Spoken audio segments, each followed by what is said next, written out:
Hello guys, welcome back again sa video. And today ito yung continuation nung about dito kay Innova.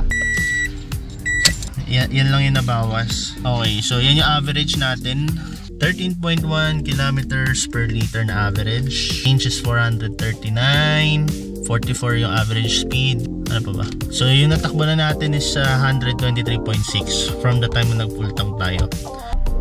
Sa kanyang fuel consumption, so araw nga pala natin is Wednesday. Apparently hindi ko na document yung total kilometers from Nueva Ecija to bahay, pero hindi pa naman ako nag full tank. So yun yung gagawin natin mamaya pag uwi ko galing trabaho.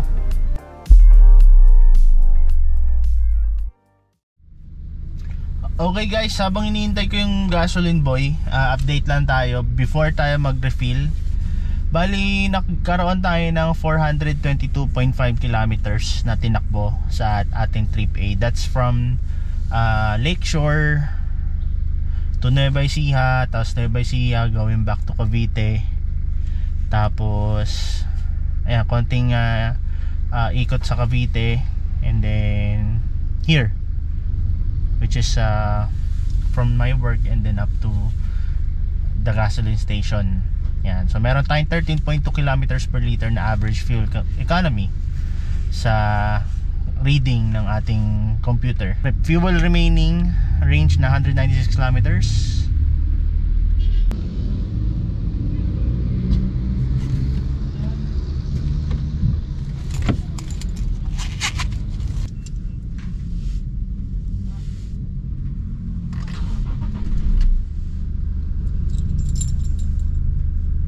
Okay, inintay ko na lang yung resibo.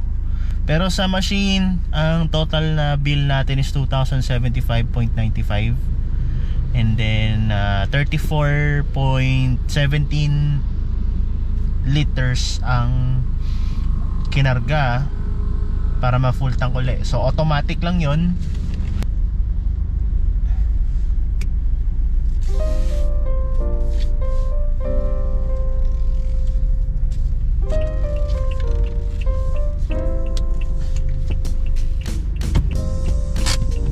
Ayan, so meron tayong kinarga na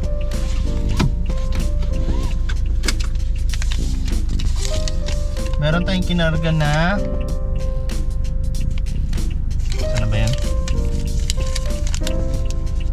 34.17 liters. At yung total trip A na tinakbo natin is 422.5 divided by 34.17. Yan, 12.36. So combine yan ng mix, city and highway. Yan yung katipid ng Toyota Innova. Not bad guys, kasi imagine mo 2.8 liter. Ewan kung saan nakita sa camera, pero Tesla, lupit to. Hindi ko alam kung anong model, wala ko alam saan Tesla pero cool.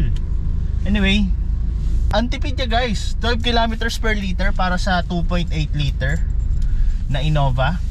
Tapos loaded pa kami nung umuwi.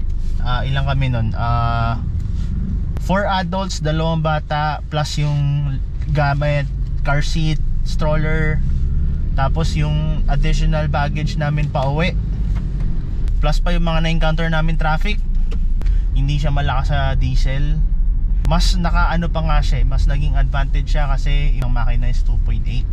So some people might say it's kind of overpower, pero I think there's a reason behind kaya siya naging 2.8 liter.